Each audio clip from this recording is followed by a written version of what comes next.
Monsieur le Président, bonjour. Bonjour, Monsieur Babouvi. Vous êtes arrivé deuxième au premier tour, mais loin derrière Mohamed Bazoum, le candidat du parti au pouvoir. Quelles sont vos chances pour ce deuxième tour? Mais mes chances sont énormes. Ces élections du second tour-là, ce vote du second tour, je vous le dis, je peux affirmer que je vais les gagner.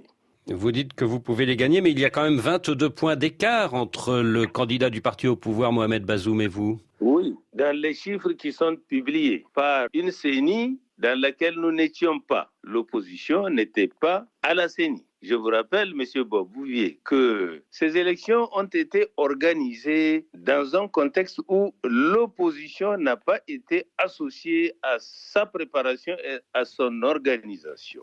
Et c'est pour cela que vous avez ces chiffres que j'allais dire bidons. Bidons, pourquoi? Parce que tout simplement, si vous prenez les résultats des votes de la bande nord de notre pays, la zone pastorale nomade. Mais vous pouvez constater dans les chiffres qu'un seul candidat sur 30 candidats a à lui tout seul 80%, 90%, 95%. Il y a des endroits où il a plus de 100%. Vous avez dû constater aussi que les médias ont publié des images où ces scrutins se sont déroulés dans un contexte où, dans certains endroits, il y a des braquages des urnes, il y a des pistolets sur les urnes et des populations tenues en respect. Bref, il y a eu plus d'1 million de voix farfelues bidons. Et bien cette fois-ci, M. Boisbouvier, c'est un duel. Il y a deux candidats. Nous serons présents dans chacun des bureaux de vote. Nous veillerons à ce que ce scrutin-là ne soit pas comme le précédent. Oui, il y a deux candidats.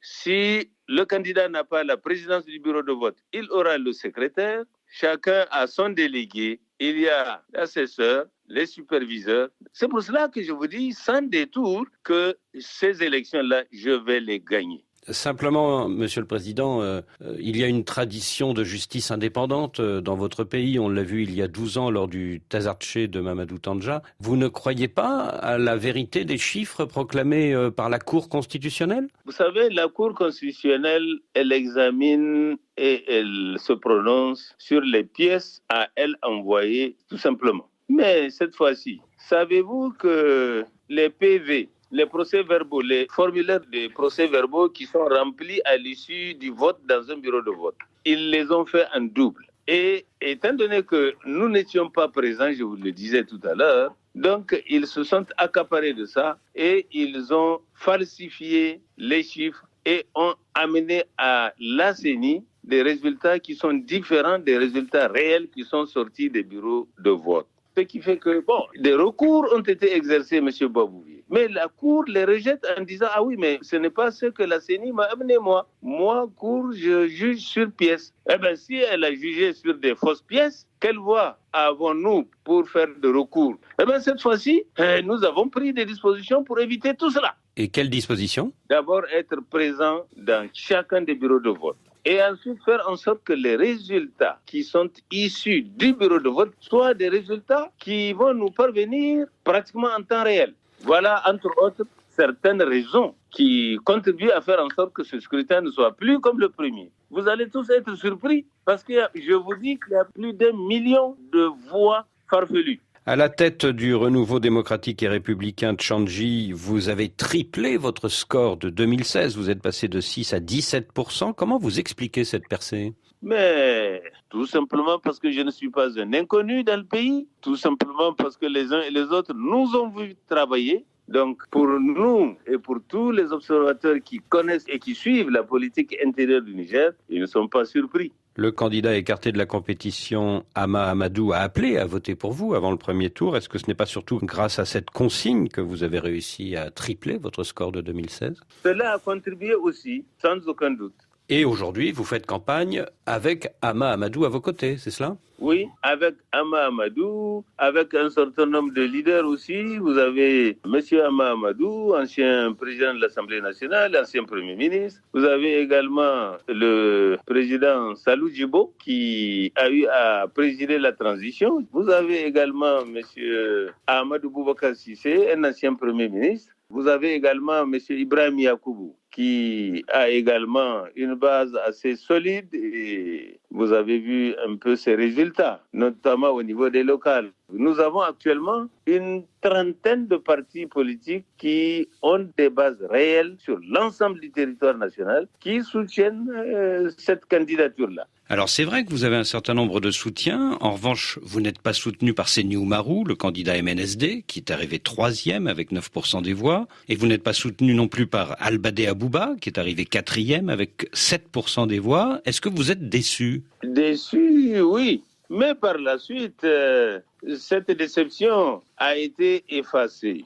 Vous savez, ceux que vous citez là, ce sont des amis à moi, des amis politiques, des amis aussi au sens personnel. Je suis déçu en me basant sur, premièrement, l'expérience que nous avons eu à mener ensemble avec eux sur le plan politique sur 10 ans. Et tout le monde l'a témoigné. Nous n'avons pas eu de chamaillerie, nous n'avons pas eu de conflit du tout. Et les résultats ont été très clairs. Notre pays, en tout cas, a connu une stabilité de ses institutions, une stabilité politique, une cohésion sociale et une croissance économique. Donc, on se connaît très bien, on s'estime. Et voilà que cette déception que j'avais eue a été effacée par des choses un peu inattendues. Parce que les consignes que les leaders de ces partis ont données, mais sont en train d'être contestées par les militants de base, de leur propre base, qui s'organisent un peu partout dans le pays en se disant non, ce n'est pas possible. Nous, on ne suit pas la consigne qui est donnée par le chef. Nous allons voter en fonction de notre propre appréciation. Nous voterons pour Maman Ousmane. Et la presse a relayé ça. D'ailleurs, vous pouvez le vérifier, M. Babouvier, sur l'ensemble du territoire national. C'est comme ça. Tout le monde s'attendait à ce que, effectivement, ses amis appellent à voter pour moi. Alors, étant donné qu'ils ont pris un autre virage, eh bien, leur base a pris aussi un autre virage. C'est pour cela que je vous dis, j'étais déçu, mais cette déception a été effacée par le mouvement qui est en train de se faire partout dans le pays, par leurs propres militants. Et justement, comment vous expliquez le virage pro-Bazoum de vos amis, Seni Oumarou et Albadé Abouba? C'est difficile à expliquer. Moi, je ne vais pas parler comme l'homme de la rue. Vous ne voulez pas parler comme l'homme de la rue. Celui-ci dit quelquefois que certains candidats ont pu être séduits par des promesses de portefeuille ministériel de la part du favori, Mohamed Bazoum. Vous savez, je vois que vous aussi, vous avez certaines informations alors sur ce qui se passe. Donc, ça ne sert à rien que je vous conseille de vérifier. Je vois que vous avez déjà un certain nombre d'éléments. Mais moi, je me garde de commenter ces choses-là. Mais n'est-ce pas le signe que le MNSD, qui est bien implanté au Niger, et que le candidat Albadé Abouba, eh bien, ils se disent, c'est Bazoum qui va gagner, il vaut mieux être de son côté.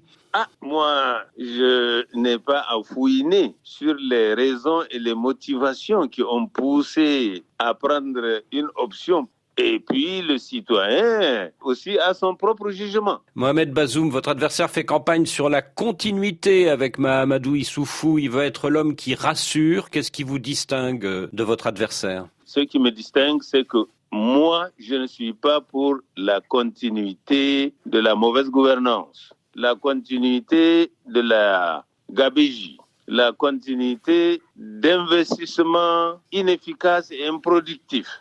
Je ne suis pas pour la continuité de l'absence d'éducation, l'absence de toutes les questions touchant les besoins de base des populations. Je ne suis pas pour également le maintien de cette situation d'insécurité qu'ils ne réussissent pas à gérer. Toutes ces choses-là ont conduit notre pays sur les 10 ans de leur gestion de manière régulière à la situation du dernier pays du monde en termes d'indice de développement humain.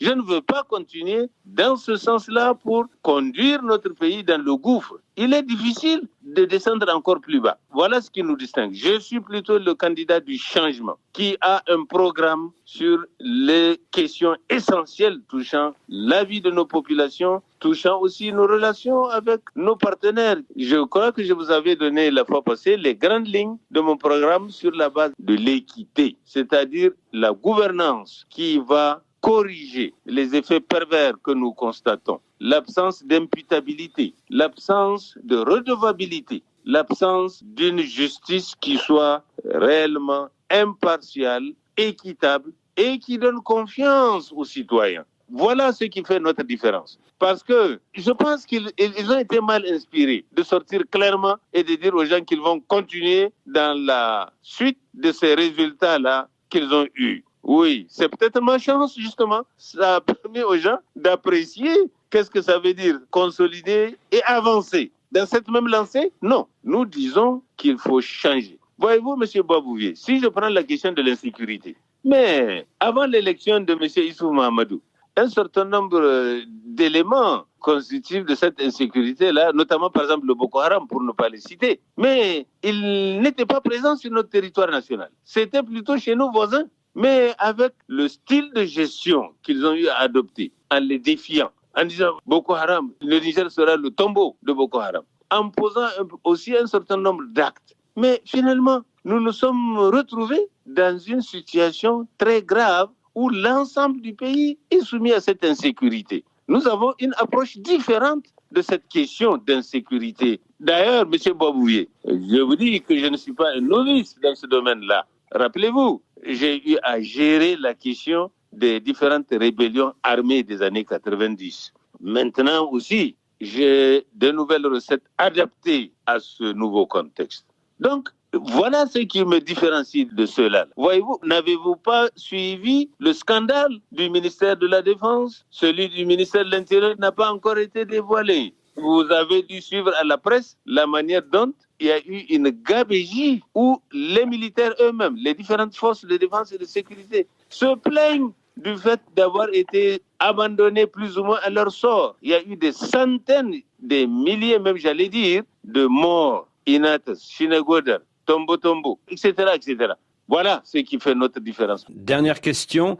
Vous avez été invité par la radio-télévision publique du Niger à un débat avec votre adversaire du deuxième tour, mais il paraît que vous avez dit non. Est-ce que vous confirmez? Oui, je pense que le débat entre nous n'a pas besoin d'être fait. Un débat avec le candidat du PNDS sur quoi? Les résultats de leur gestion. Il est dans la rue, comme dirait l'autre. Pensez-vous qu'aujourd'hui, le Nigérien a besoin d'un nouveau débat pour qu'il apprécie le résultat de la gestion du PNDS?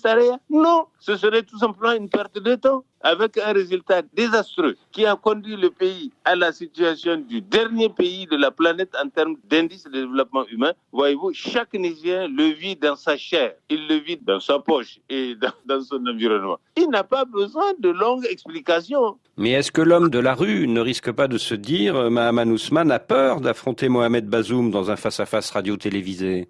Vous savez, M. Bazoum est un philosophe. Moi, je suis un scientifique.